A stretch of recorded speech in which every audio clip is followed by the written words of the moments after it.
longest-running music, art, and weed culture show on the internet.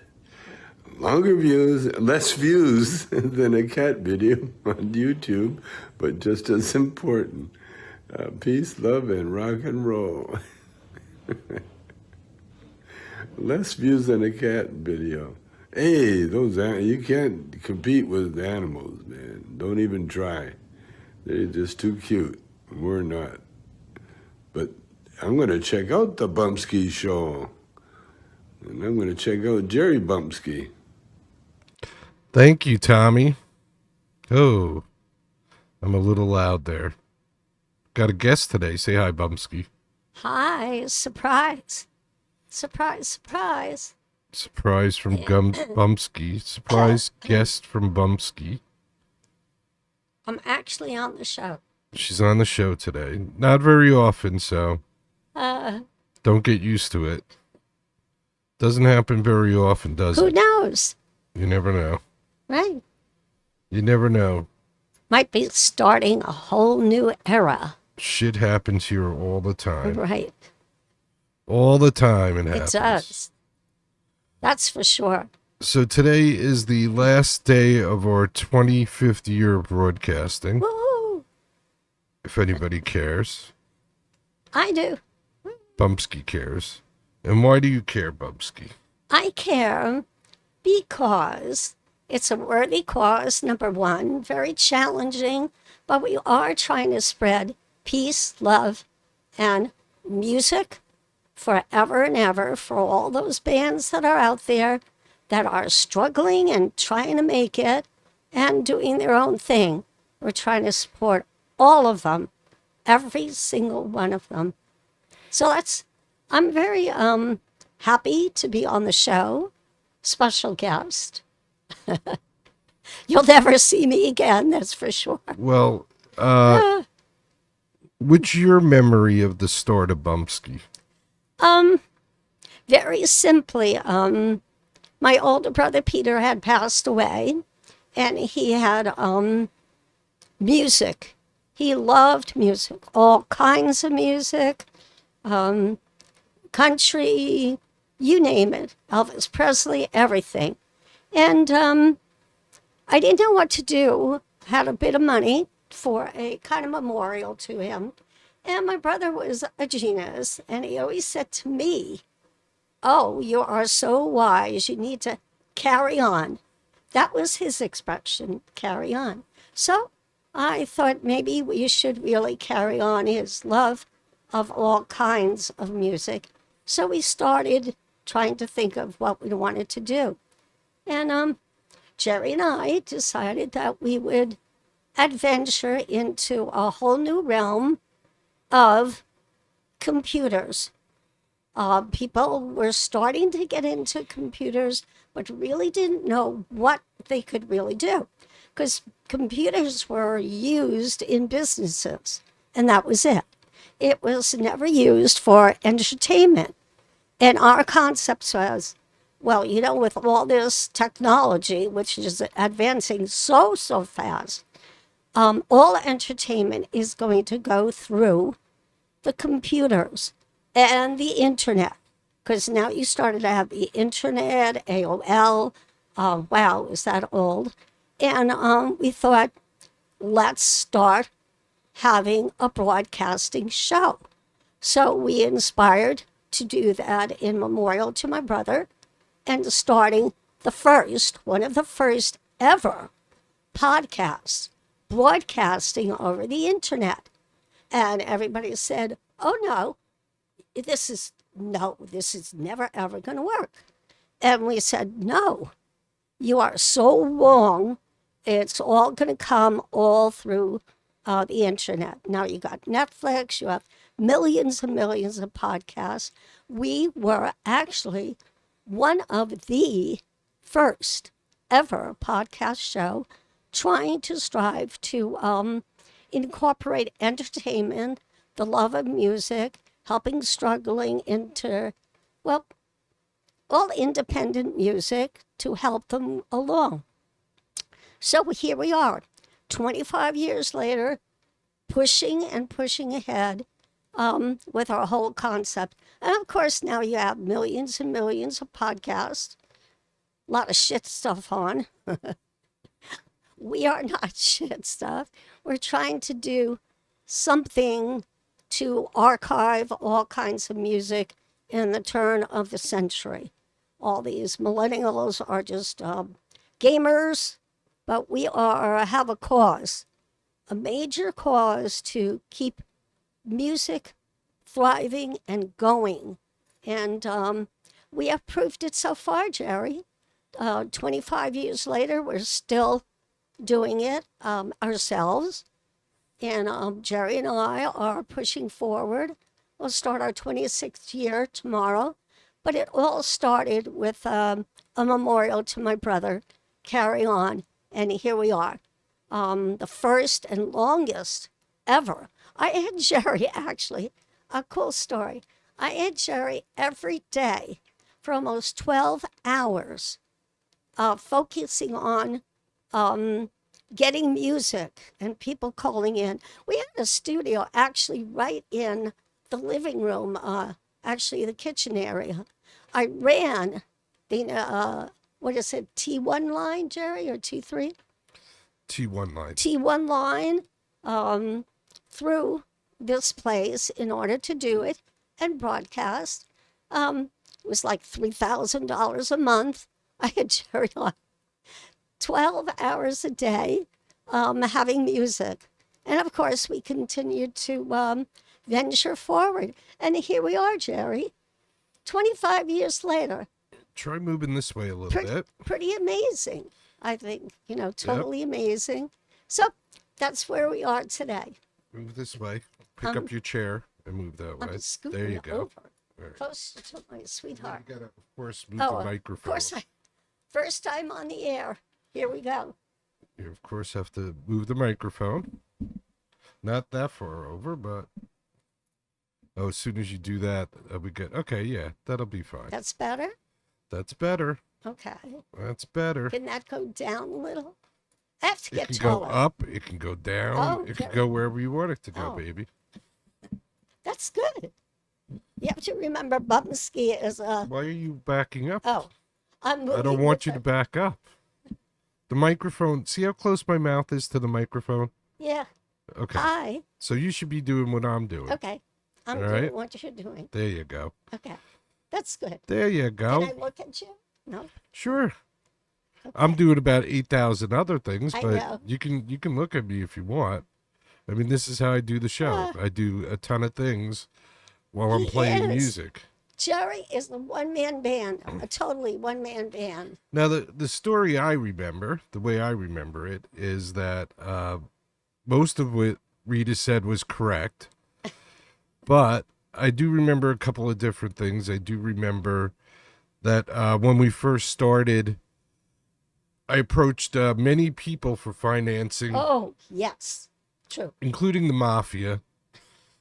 And everybody thought I was out of my mind. Oh, and I'm serious, including the mafia. Totally 100% serious. Including mafia. And nobody cared. No. Nobody cared about music. Everybody thought I was crazy, that who's going to go on the internet? It's all dial-up. Meanwhile, I knew, because I was a computer guy and worked on mainframe computers, that there was a lot of high-speed lines out there, and it was just a matter of time before high speed would be introduced into households. So back in 1999 or 1998, Rita's daughter got her first computer, which probably didn't even come with a sound card. Back then, I think you had to pay extra for a sound card. So a lot of the computers had just a built-in speaker into the motherboard that would play beeps. So like if you did something wrong, it would go beep. And if you did the beep, and it was just a speaker. And that was it. And then in 1999, I met this guy, because computers, Rita spent like $4,000, or Rita's brother spent like $4,000 on this computer that didn't even have a sound card. So in about 1999, I think, at work, I started talking to this guy, and he was telling me how he would go to shows and build computers. And I was interested because I was always into stereos and electronics and stuff like that. So the guy piqued my interest. So I said to Rita, hey, how about we try and go to a computer show and build a computer? And I'll get the shopping list from this guy and we'll just walk around.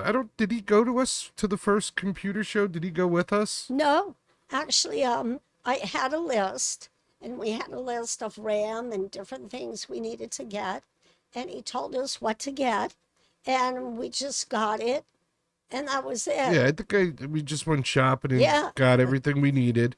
And then I took it all to work with me. And one night at work, he showed me how to put it all together. And that was the first computer that I started using for the show. And it was like a pretty good computer for the time because we bought everything fairly cheap. So it had a really good sound card, and it had a pretty good video card, and it had a good motherboard, and everything was separate, and everything was good, man. It was good. How much, Jerry, was memory at that time? Well, the memory would go up and down like the stock market. Right. Like 1 week you'd go and like 8 megabytes was like $150. Really? And the next week you might go and it might be $350. So it was really, crazy. yeah, it really fluctuated a lot. There was a point in time where we didn't buy any memory for a while because it was just ridiculous. The Yeah. prices had just gone up so much. And I think I found out it was because of a tsunami or something in Taiwan. And it flooded all the factories and they couldn't make memory. And it was kind of the same memory that ham radio guys used. So we'd go to these shows and there'd be old ham radio guys selling memory. Because I think it was the same thing they used in ham radios or something. It was something like that. Yeah, we would go and actually with the list, go to different people and kind of haggle with them. Oh, yeah. Yeah. Oh, yeah. It was try like to get a them- bazaar, you know? It was. And then we'd come home with this stuff. And Jerry would figure out, I'd have a list of how to put it all together. And actually, we put all of our computers in the beginning together ourselves. We did it all ourselves, financially, labor.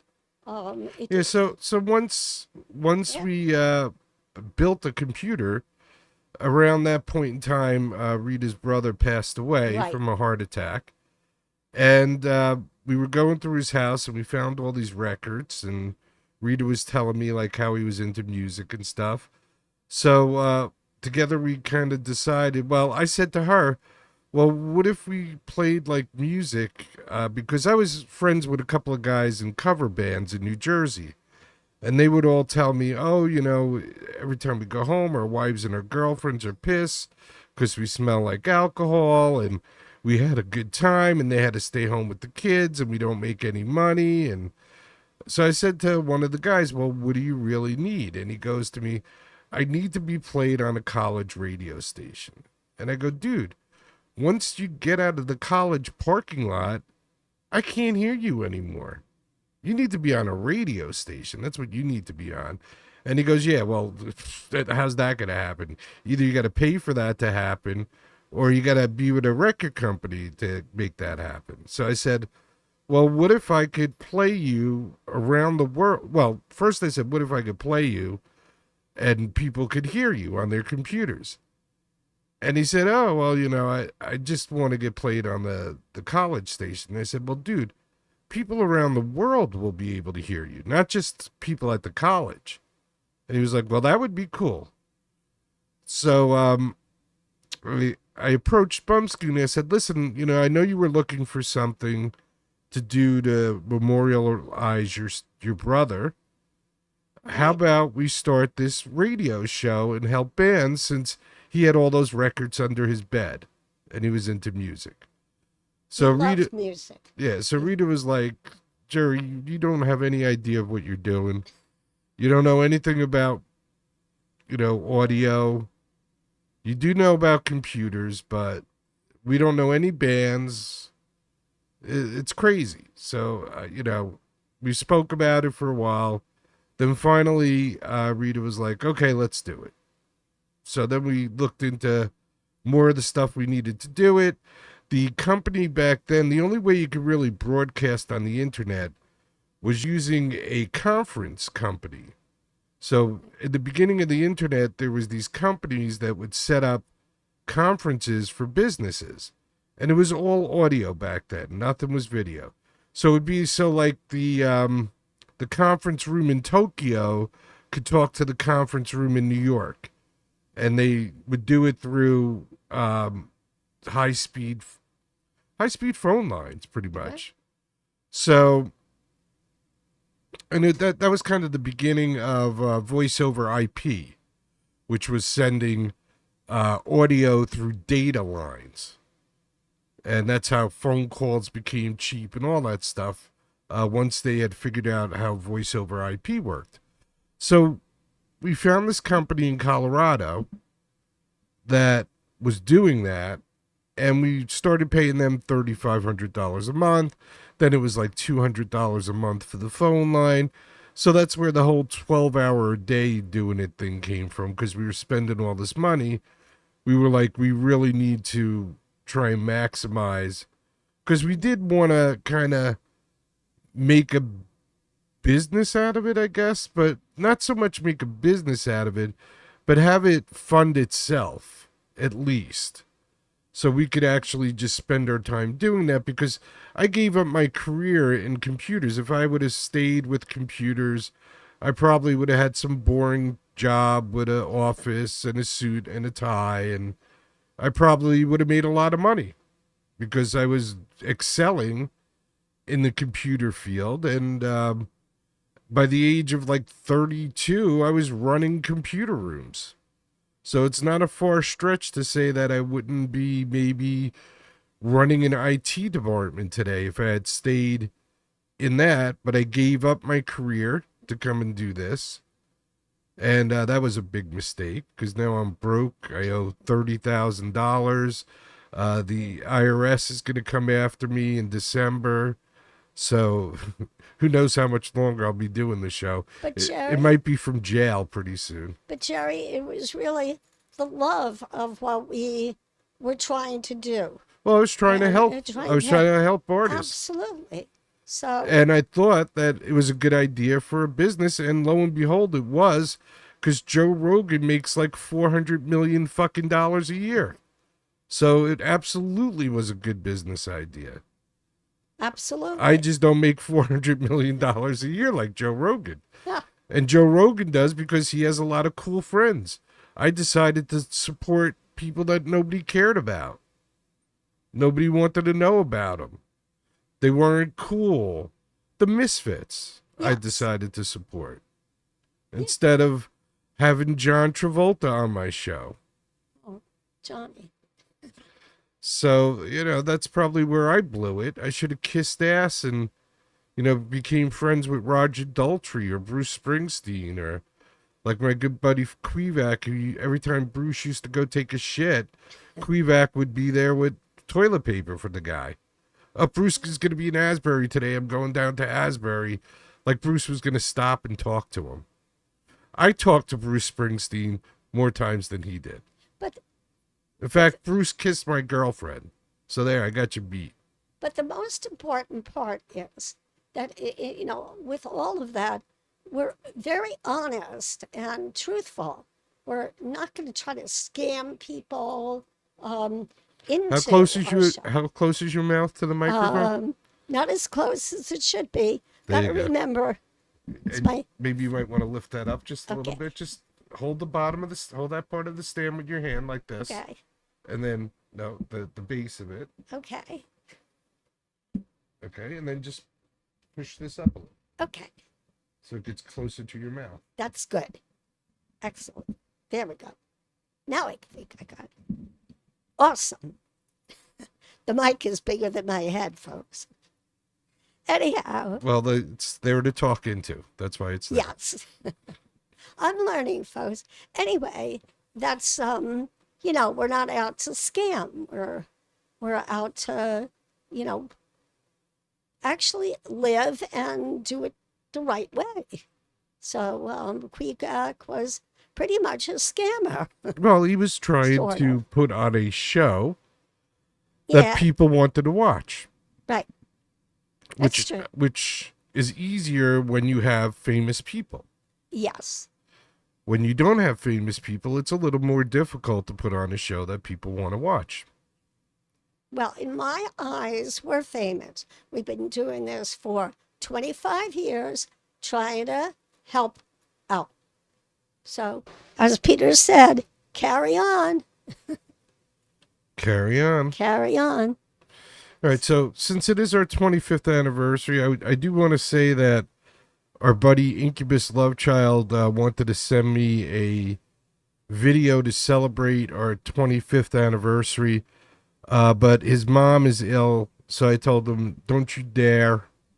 Go take care of your mom, and when your mom feels better, to send us a video. So I want to thank Incubus Lovechild for wishing us a happy 25th. And this is to Incubus Lovechild, a beer. He's a beer drinker. Yep. So, Here's a pint for a Incubus. pint, I'm sure Incubus Lovechild is multiple pints into it by now I'm sure. because he's playing some festival. I think the Glastonbury, or I don't know. He's playing on King Charles's lawn this weekend. Yes. Or something. So, here's to Incubus Yeah. Lovechild. Some Cheers. Some rugby game. Cheers, somewhere. cheers, cheers. Salute. Salute. All right, so let's do a video that we got congratulating us on our 25th anniversary. This is Sounds great, Jerry. This is Neil Fox. Hey Jerry, it's Neil Fox here, and I just wanted to congratulate you on 25 years doing this for music, for the musicians, for songwriters. It's amazing. Most people can't do anything for 25 years, so this is really appreciated in the whole music community. And hoping I can do this again for your 50th anniversary, if that's what you want to do. If you just want to go for another 10, that's okay too. Anyway, thank you very much. Congratulations. And thanks again for being a cameo in one of my music videos. That was really cool. So I love you, man. I love Neil too. Yeah. Neil Fox. What a good guy. What a talented musician. Very talented. One of the reasons we do this. Absolutely. Because people like Neil need to be heard. Well, he does, and so many brilliant artists today need to be heard. And this is what we're generating, is trying to push that a little bit forward so that they do. Because there's so many talented musicians. It's really incredible. It really is. I don't know, my mind goes crazy knowing how many people I go, why didn't they make it? They're so talented. So we're trying. 25 years, we're going ahead, Jerry. It's amazing the shit that we'll put up with in this country. I'm addicted to Snapple peach tea, and this is not a paid commercial, obviously, because I'm going to rip him a new asshole. But I drink Snapple peach tea, pretty much addicted to it. Pretty much the only thing I really drink. And I got to say, about a third of the time, it's tastes like shit. It's either been brewed in the truck, or it tastes like it came out of somebody's armpit, or butt crack, or something. I don't know where it comes from. I don't know, but my beer tastes pretty darn good. Yeah, no, I bought 2 big bottles of Snapple, and both of them taste like somebody poured water through somebody's butt crack. But I still drink it because we're stupid. Cheers, Jerry. Cheers, Bumpskey. I wish I could drink beer, but I can't. It fucks with my stomach. Unfortunately, the carbonation. I can't handle the carbonation. Not good. I can't drink anything carbonated, period. Doesn't matter. Beer, soda, sparkling water. Doesn't matter. It all So we're going to sucks. drink up on our 25th anniversary. Yes, we are. Right. Yes, we are. I guess we should play a Neil Fox song since we just did his yes. promo. A brilliant man. Let's He is a do- genius. Go pick it. What do you want to hear? Sheep. Sheep. Oh, she's going to audio. Look Yeah. at this. She's a sheep fan too, huh? All right. Let's Yeah, get, it's good for nowadays. Everybody out there is sheep. you're all just a bunch of sheep. Where's your common sense? Duh. Or is it just easier to Knock, knock. Yeah. Or is it just easier just to do nothing? True, Is that what it is? for some. Is it But is it not just for us. easier to go? Jimmy Kimmel is a good guy, and Charlie Kirk is a bad guy. Don't get me started on him. What an asshole he is. Is it easier just to do stuff like that? I guess it is. I guess it is. Much easier because it's money involved. Yeah, Period. He Yeah. has no brain, no heart. and he's not even funny. He's not funny. No, sorry. he's not. He's not funny. It's just not funny. At least be funny, man. I know a lot of not funny people. I'd mention another one right now, but I don't want to get in trouble, so. Uh-oh. Uh-oh. We're always in trouble. Well, I'm always in trouble, that's for sure. There's no doubt about that. You, I don't think so. I can't remember the last time you were ever in trouble, so Oh, you do pretty well. that's good, Jerry. Yeah. Well, that's good. I remember a lot. Yeah. It was before me, that's for sure. I don't think Well, one time I threw you out of here because Rainy. once again, I Rainy? was in trouble. You weren't in trouble. Yeah. So there you go. Oh boy, was I pissed. Yeah. That's an interesting story. I don't even know the story. So, Oh, I do. yeah. See? Good, tell it if you want. Oh, well, Jerry needed a sidekick to work with him on the show. And I was working 2 jobs, blah, blah, blah, paying for things. So we did get this woman, I believe her name was Rainy or Reenie or whatever it was. And it worked out for a while. It worked out pretty darn good. And She then was on the show for 4 weeks. Yeah, well, 4 weeks for you is pretty good. 12 hours a day is pretty good. So anyhow, all of a sudden, she seems to be taking over the show, like it's her show. And And to be honest, from the very start, I never wanted to do the show. right, I was going to be the technical guy behind the show. And we were going to try and find somebody to actually do the show. because I was trying to make money. Jerry was doing wanted to be Finding bands, bands and filming. I Oh. wanted to be doing that part of it. right. So but I'm so happy, Jerry, that you took over. And anyway, the And it was site. because I had no choice. We couldn't find anybody to do No. it for free. So it was cool. It worked out for 4 weeks, and all of a sudden, she's starting to take over. Like it's her show, it's her this, and meanwhile I'm working. Jerry's doing all the technical stuff, and then one day I just came home and I got so pissed, and I just I think I threw her out. Well, see, the way I remember that I is- don't know. I was so The way I angry. remember that is Okay. everything Jerry. Rita said is correct. absolute. But what happened was it was the day after Super Bowl I got arrested. Yes. I got arrested for weed the night before the Super Bowl one year. So it was in January. And the next day we had scheduled like bands to come up and be on the show. Correct. So after getting home from being locked up and all this stuff, I knew who was coming. all of a sudden, somebody was in the house. We had no idea who it was. And we're asking everybody, do you know who this is? Do you know who? And nobody knew who it was. And I guess Rainey wasn't there yet or something. I'm not too sure. Maybe she was there, but she started inviting people to our house without even checking with, like, Rita. Like, I think her story was she wanted to surprise me, Yeah. which is fine. I get that. That was okay. But- I didn't mind. But you gotta, like, run it through Rita because it's her house, and It's my finances, too. maybe she Come wants on. to know who's in her house.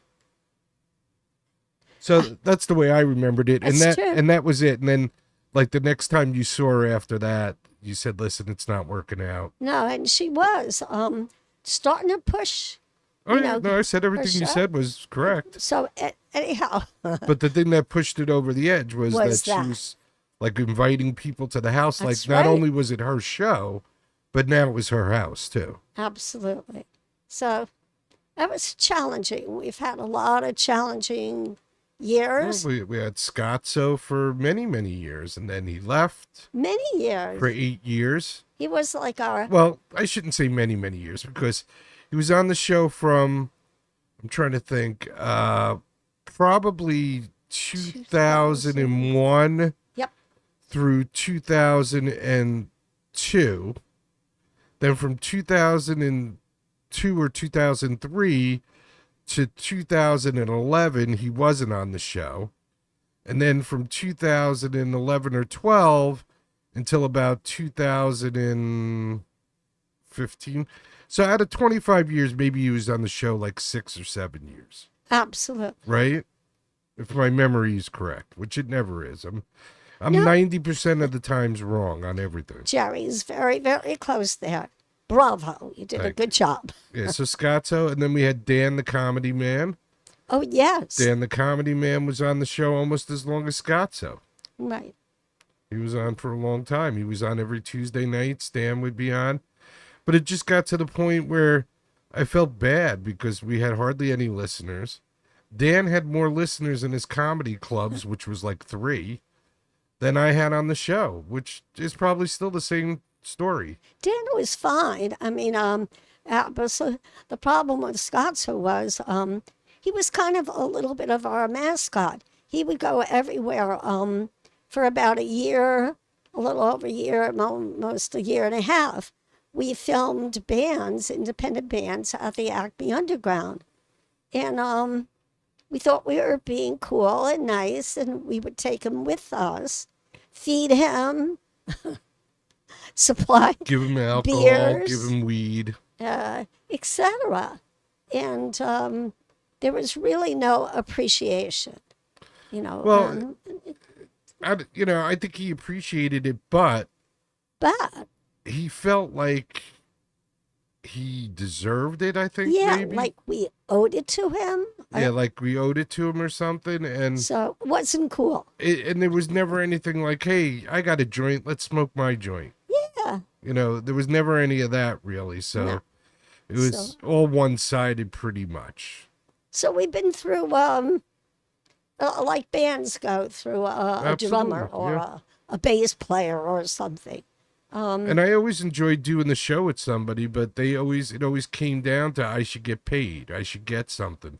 I should get free food. I should get free alcohol. I should get free drugs. I'm on the show. I'm doing that. I was doing everything and still am, and I don't get paid anything. Nobody gives me free weed. In fact, I got to smoke weed twice now. That's how poor I am. I smoke it once, and then I'm smoking it again. So I don't want to hear this shit. That's why those people, I appreciate them hanging out and all that stuff, but I don't feel that I owed anybody anything. Yeah. I thought they were doing it because they wanted to do it, like I do this because I want to do it. Well, you and I both do it for the love of, I think, in one of your interviews you mentioned with Russ Paul, we are archiving many, many independent artists from the turn of the century.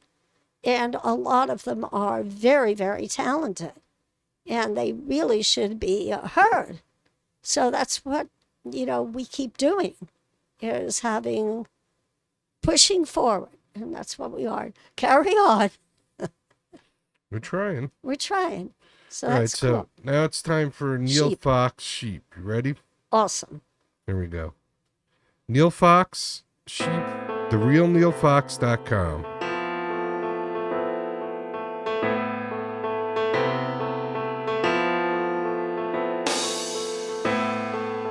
I didn't wanna be the one who had to say this, but it's been heavy on my mind.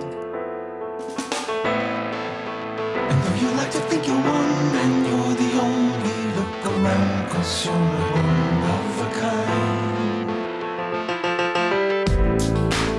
I'm not the only one who knows or who can see this,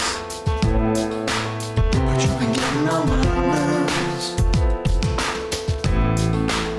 I watch your ego say that you're always right, and it fights for the space it deserves. You've got the masses on your soul, no need to run, no need to hide. You're all just sheep. As long as everyone agrees, you'll be as stupid as you please. You're all just sheep. And anymore with the left, I can supply you with lies. Sheep, you're being led up to the slaughter, and I'll serve you with fries. And here's another who could care less to get the facts straight. He's just another status quo. Behind a microphone, and boy, don't he just look great as he demonstrates what he doesn't know. Sheep, you've got the masses on your side, no need to run, no need to hide. You're all just sheep. As long as everyone agrees, you'll be as stupid as you please. You're all just sheep. And anymore with the left, I can supply you with lies. Sheep, you're being led up to the slaughter, and I'll serve you with fries.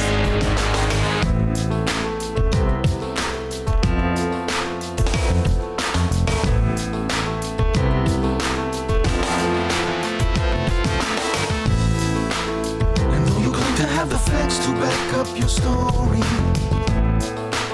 you never seem to hang around. You're so convinced that your opinion has some value, and only your view is so holy and profound.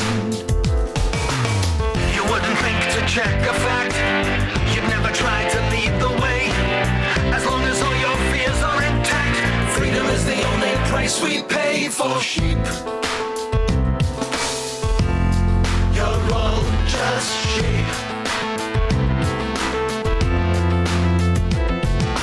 Sheep.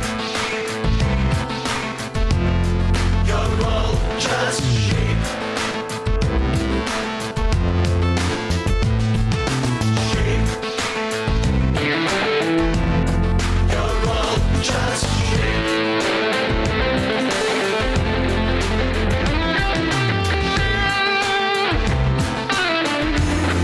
You're all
Neil Fox. That's cheap.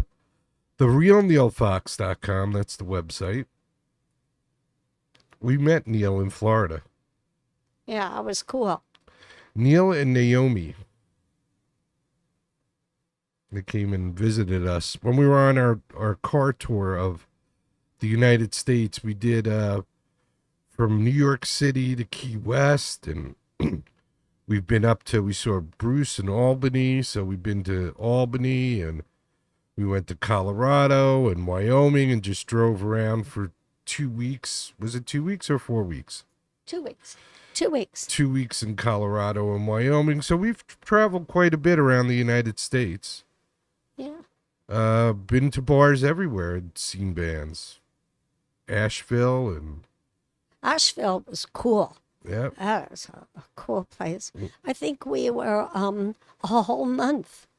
We drove starting in March, came home in April, and went down to the Keys. Yeah, it was... Charlotte and Yeah, saw our buddy Dave. that's right. Howl at the Moon. Is Howl that at the correct? Moon, yep. Yeah. Yeah. Asheville, we went to bars and checked out bands in Asheville and everywhere in between. Yeah, we try. And how many bands have we gone out, Jerry, over the last 25 years and filmed? Yeah, The Acme Underground was couldn't even incredible. count. Yeah, Yeah. couldn't even count. A few.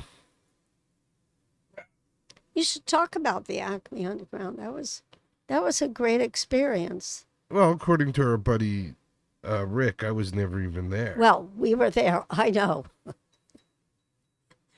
According to my buddy Rick, I'd never even went to the Acme. We'd eat upstairs, have dinner with Yeah. Scotzo, It's got so. our mascot, which I paid for. And then I'd go down and smoke weed that I paid for with the guys in the bar because we had to get in good with them. So that was the weed I paid for. Right.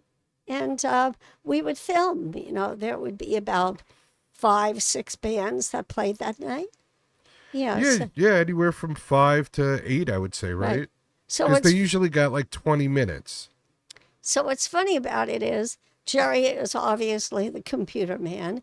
And I would go and talk to the bands and, promote Bumpskey and having them come up and play in our living room. Yeah, I mean, that was easy to figure out. Like the first time we did it, I would go up to the bands and they would just go, fuck you. Literally. I would go, hey, we're going to be filming you tonight and I do this show and it goes out to the world. And usually it would be the lead singer. He'd look at me and he'd go, fuck you. And of course, So then I started sending Rita over, and because she's a woman and a good-looking woman, they would be buying her beers and hanging all over her, and it went on for years. I mean, most of the bands never even talked to me. All they did was talk to Rita. right. I would, promote what we're doing and give them a card. And obviously, I was dressed well, usually in my high stilettos. Sucker so, Push got her hammered to the point where Oh I had my to I had to God. pour her into a taxi yes. that they were trying to get laid so bad. But it was constantly every band we met, they'd be buying her drinks and it'd be like, who the fuck is that guy? Get him out of here. That was my job. Then we had one band come up, Flood. Yep, Flood. Flood came up. Flood was this hot fireman, and Bumpskey was like, "Oh, I'm going to get them up I'm going to here," get that. and she sure did, no problem. And The they, guys, they didn't even talk to me. and they brought, we said we live in a small little condo, No. Okay. Bumpskey booked it and got him to come here. I was it. said, listen, this is what you need to bring. You need to bring your guitars, and I have all the stuff to plug it into the board, and a minimal drum kit. Because the guy had like a Madison Square Garden drum kit. And I was like, just a snare drum, a hi-hat, and a kick drum, and a tom if you want. That's it. We've got a small condominium. And I was the one that usually told them what gear to bring. So, Absolutely. of course, they said, fuck you, Jerry. I have no idea. Yeah. Of course, they said, fuck you, Jerry. And as I'm doing the show, I see the whole band making like 20 trips to the van. And because I would be doing the show as the bands would be showing up, and Bumpskey would invite him into the house and give him beer and food that she had made for him. And she would socialize with the band. And I would be doing the show. Most of the times I never ate anything. I never drank anything. I did smoke weed. Right. But 99.9% of the times, if there was food, I never got to eat anything. If there was alcohol, maybe I had a couple of beers back then, but not really that much. But she would socialize with the bands and have food for them. And I would make a platter of Either strawberries fruits, yeah, and cheese and and- all kinds Yep. of things. I Chips. always had chips and tons of beer and, And whatever alcohol you wanted. The important thing was, like, back then we had built a table to put in the middle of the room, and the table, we built a computer into it. So that's where she would socialize with the band. So at the same time, we had that computer hooked up to a TV so they could chat with their fans or do whatever they wanted to do. My headphones are getting ripped out of my ears. They could do whatever they wanted to do. They could go on the internet. They could check out band websites. So that was the social part of the show. Is that correct? Oh, absolutely. And with the table, right, you could, the whole concept was have bands up, make them feel comfortable, and let their hair hang down, talk about whatever they wanted to do, play if they wanted, you know. Yeah, if we I- never made a band play. It was always if they wanted they to. wanted to do it. And it was a hangout place to encourage your imagination and creation of music and people getting together and communicating. Yeah, networking. It was for bands to Absolutely. network and exchange ideas. And have a good time and enjoy each other, you know, in that extent of ideas and concepts and all of that. Yeah. Which worked good for a while, but then once 90 million websites were broadcasting, then it just became a popularity contest that I just want to be on the most popular one of these. Numbers. Right. It just Numbers. became about numbers, which basically there are no shows that have numbers unless you bring fans to the show. So like even like Jimmy Fallon or something like that, I guess they have their own built-in, like people watch it every night for Jimmy Fallon, I guess. I don't know. But I think it's more like, oh, who's on tonight? Who am I going to see tonight? I think it's more like that. Do you need to be plugged back in again? I think I'm plugged in. Okay. I'm little AI robot. AI robots. Oh, just wind me up. Little Bumpskey. Just wind me Warning, up. Will Robinson, warning. My name is Rita, but I'm actually Bumpskey. Yes. Yes, that's That's who I am, is really Bumpskey. that's another story from Rita's brother. Her brother Peter. Rita's a twin, so basically he nicknamed the twins Bumpskey and Coogan. That's right. I am an identical twin. My brother was quite a genius, quite imaginative. So I was Bumpskey. My identical twin is Coogan. And in real life, her name is Lois, so it's right and left. Exactly. Because nobody when we were little could ever tell us apart. So Ever. Rita was the right one and Lois was the left one. There you go. Which one are you, the right one? I'm right. But on the right, but I'm not always right. I'm a little more impulsive. Let's go do this. Let's go do that. So that's kind of the beginning of the show. Yep. And then, of course, there was a time where I wasn't in Mahwah and I was in Bayonne for 8 years. And then there was a brief period where I wasn't on the air at all. I think there was a 3-month period where I pretty much had like nowhere to live, and basically I couldn't do a show. And then finally I found somewhere to wind up, which was my dad's house. And my dad thought I was crazy from the time I started doing this. He's like, "You're going to give up your career in computers to do what?" He said, "You're going to be broke." And he was right. He said, "You're going to be broken in debt." And he was absolutely right. Jerry's mom, if I'm right, would always say, "Have you made any money yet?" Yep. Yep. That's No. the first No. question they would ask me all the time. No, "Have you made any money yet?" no. Yep. So So I'm gonna die in the street somewhere broke. That's It- where I'll be. comes from the heart. Yep. Comes from the heart, folks. All you artists out there. Yep. Well, just like you guys. All you guys are gonna die in the street broke too. So I'm just like you. So yeah. So then so I would think because if you talk to Rick Siegel, say, "Oh yeah, you weren't on the air for a full 25 years."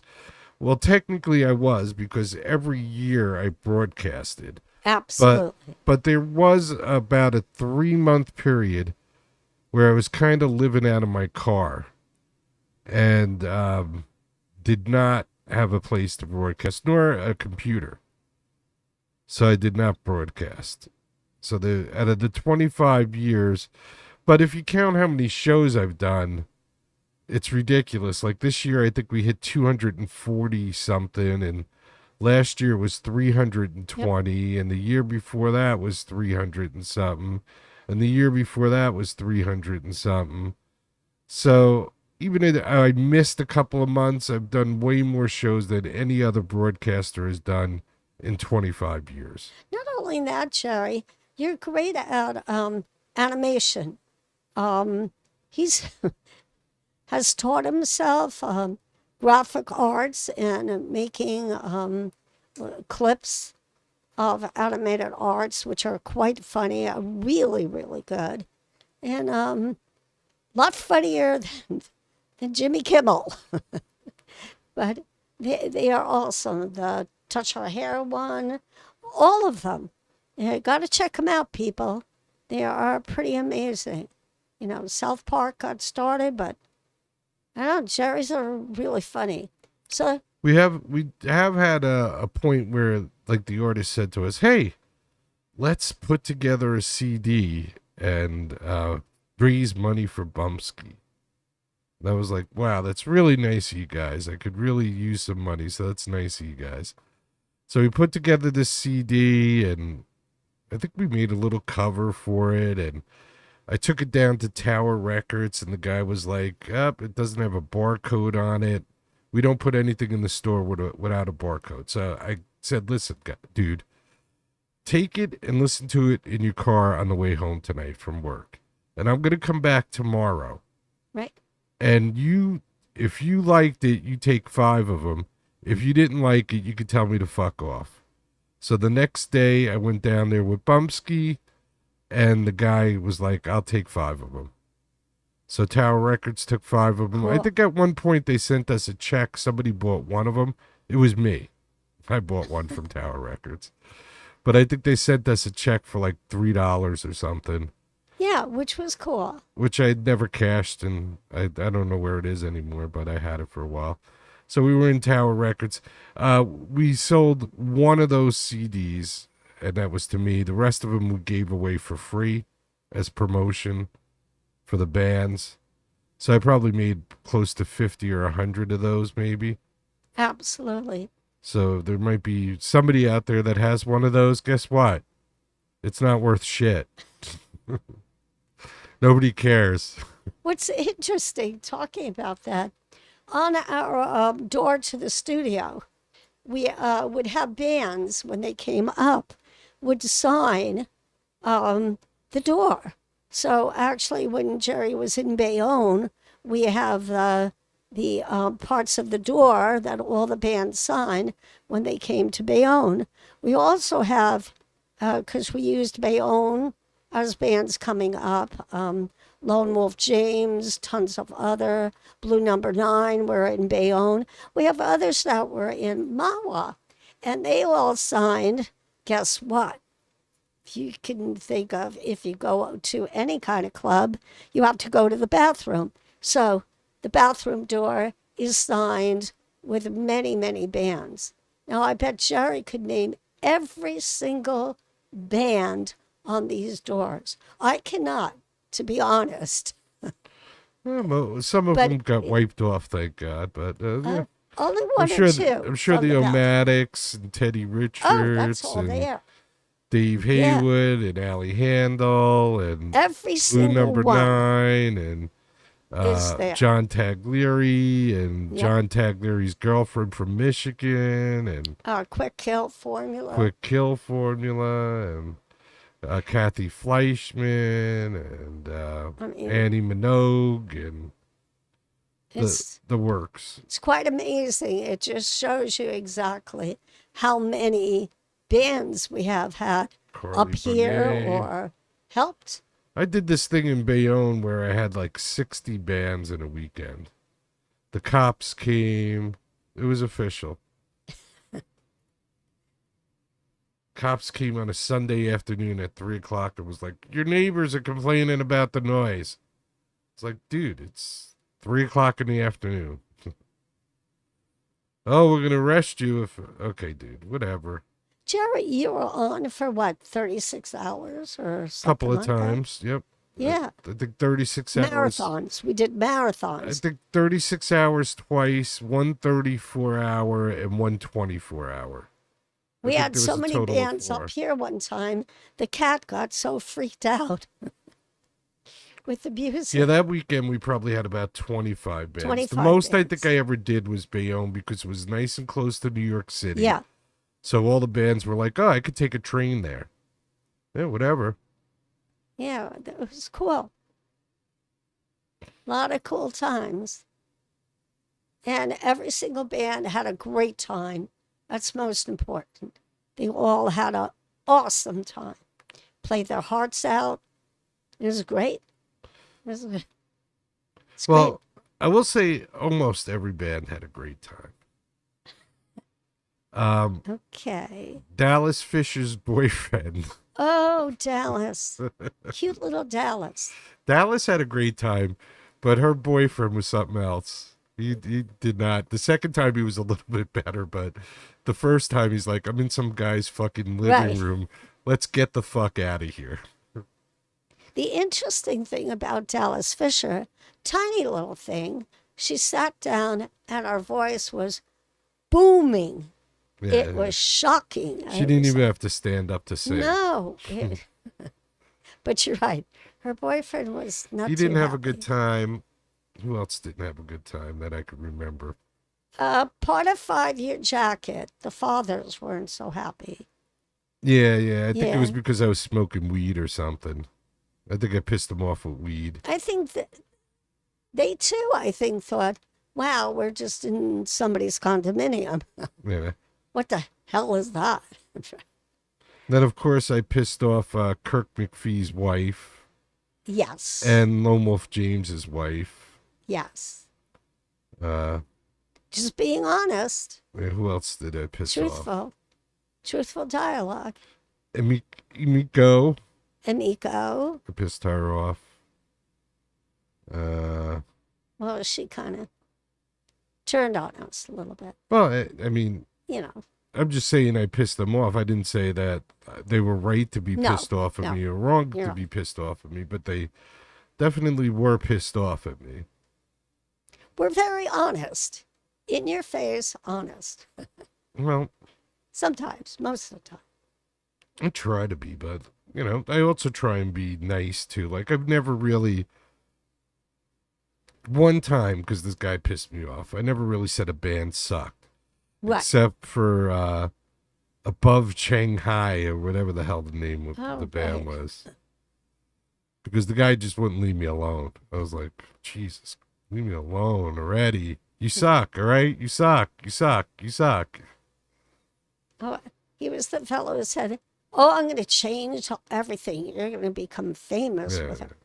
Okay, he was terrible. I heard that Sorry. 8,000 times since I've been doing this. I can't tell you how many times somebody told That's me, Jerry, I'm going to make your show big. Big. Okay. Bigger than big. Yeah. Well, in my mind, we're doing great. Quebec, the first time I met him, I'm going to get you thousands of listeners. Okay, Rich. Chicken parm time. You better get yourself thousands of listeners first. Chicken parm time. Yeah, it's chicken parm time. All right, so I guess it's chicken parm time then, huh? Yeah, I guess so. That's an hour. It's very interesting. An hour of people listening to us reminiscing, I think, is enough. Yeah, but it's cool. So that's it, 25 years. Cool. I'm going to probably come back later and play some music. Yep. I don't know if I'll be doing a show tomorrow or not, maybe.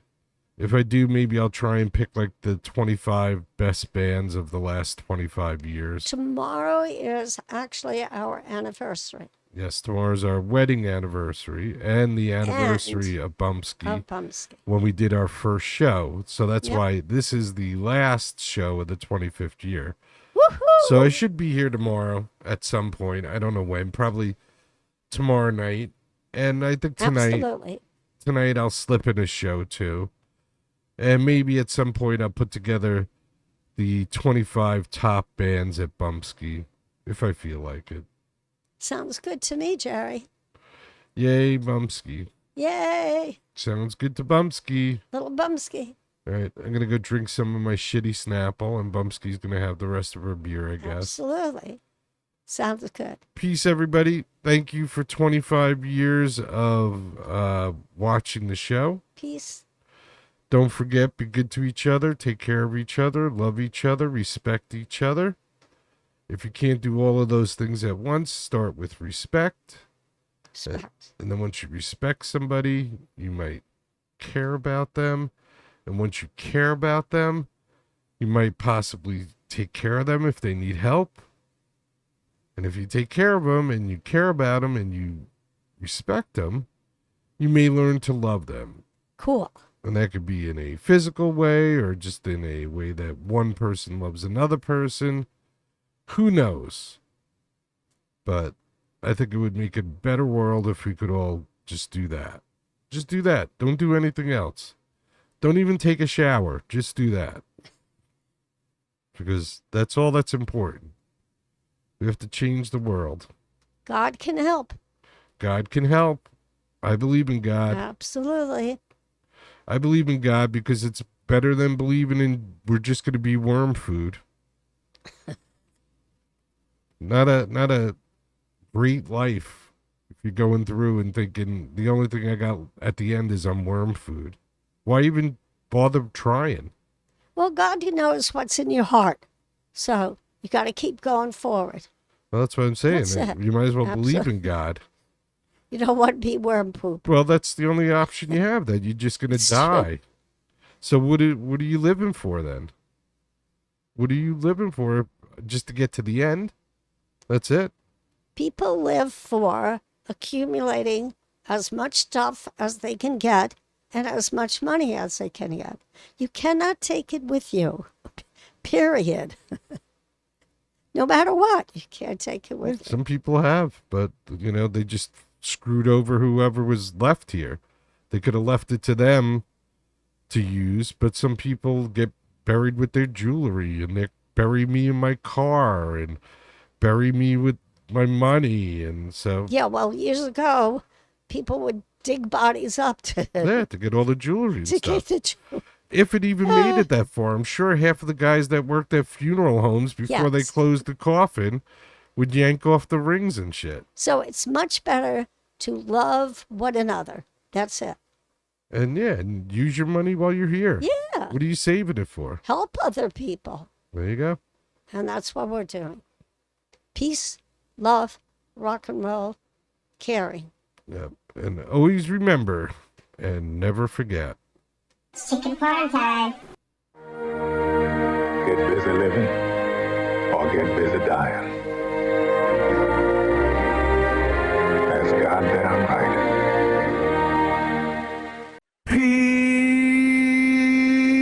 Peace.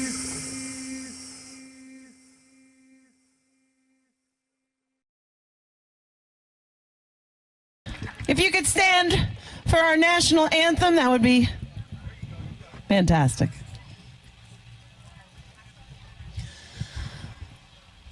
Oh, say, can you see by the dawn's early light what so proudly we hailed at the twilight's last gleaming, whose broad stripes and bright stars through the perilous fight o'er the ramparts we watched were so gallantly streaming. And the rocket's red glare, the bombs bursting in air, gave proof through the night that our flag was still there. Oh, say, does that star-spangled banner yet wave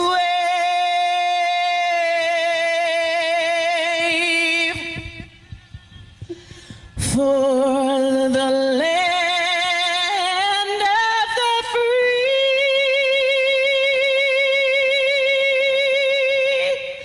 and the home of the brave?